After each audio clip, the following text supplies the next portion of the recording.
बिस्मिल्लाहिर्रहमानिर्रहीम। अस्सलाम वालेकुम। मैं तहवील क़िबला पर कि उसके मुख्तलिफ पहलुओं पर रोशनी डाल रहा हूँ कि ये एक मनगढ़ंत कहानी और किस्सा हमने बनाया हुआ, हकीकत में ये वाक़या हिजरत है। अब जो लोग कहते हैं कि बैतुल मक़दिस क़िबला था, कभी मुसलमानों का क़िबला था, तो पहले उस पर तरफ मुँह करके नमाज पढ़ते थे, यही बात कहते हैं। अब आप सोचिए कि आप बैतुल मक़दस के अंदर हैं, तो आप किस तरह मुंह करके नमाज पढ़ेंगे, मुझे बताइए। पूरा शहर है, उसको आप किस तरह, कहाँ को एक नुक्ता, जैसे देखिए मक्का में किबला अगर है, आप देखिए तो वहां नुक्ता बनता है ना कि ये खाना काबा जो है वो नुक्ता है इसका, जहां जिसकी तरफ सब ने मुंह करना है। आप ज्योमेट्री बॉक्स का एक नुक्ता बनाते हैं ना, वो बारीक सी पेन ज्योमेट्री की लगाकर फिर आप पेंसिल को घुमाते हैं, वो एक नुक्ता होता है। वो नुक्ता वो बैतुल्ला है मक्का में, तो बैतुल मक़दिस में वो नुक्ता कहाँ था? क्या पूरा शहर किस तरह मुंह करके नमाज पढ़ता था?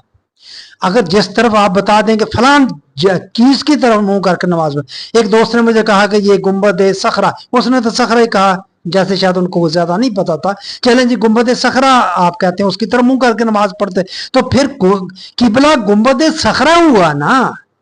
बताएं ना, आप कहें ना, फिर वो तब देखें फिर गुंबद सखरा क्या है, कि सखरा किसे कहते हैं?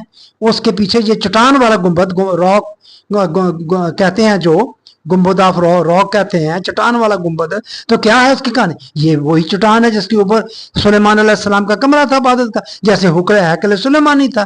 तो ये गुंबद तो सन 72 हिजरी में तामीर हुआ, तो फिर कहा किस तरह मुंह करके नमाज पढ़ते होंगे?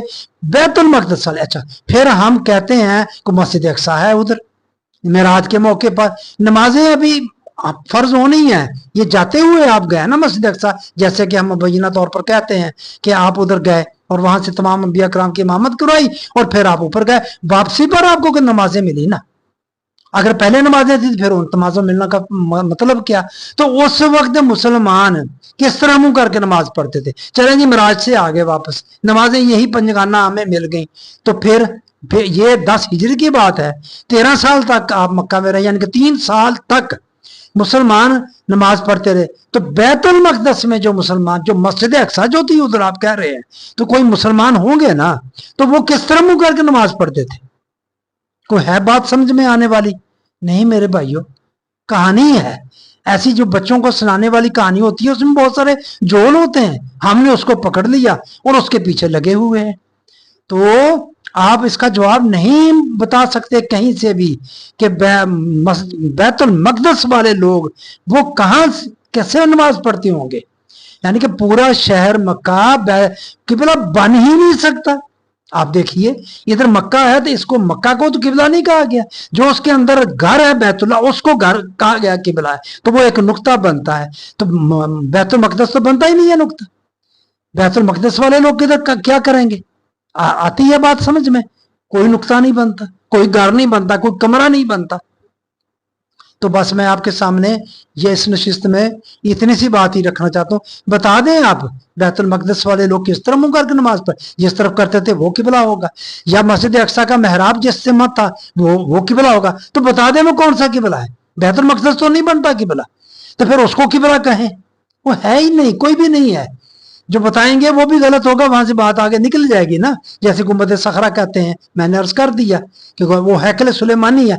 एक तरफ हजरत इब्राहिम अलैहिस्सलाम का अल्लाह के हुक्म से बनाया हुआ बैतुल्ला है, और दूसरी तरफ वो बैतुल मक़दिस है, और उसकी तकदीस सारी हैकल सुलेमानी से है, जिसको यरूशलेम या इब्रानी ज़बान में कहते हैं, अरबी में बैतुल मक़दिस कहते हैं। तो कहाँ इसकी फजीलत, कहाँ उसकी फजीलत? कौन सा किबला बनता है? कभी गौर किया आपने?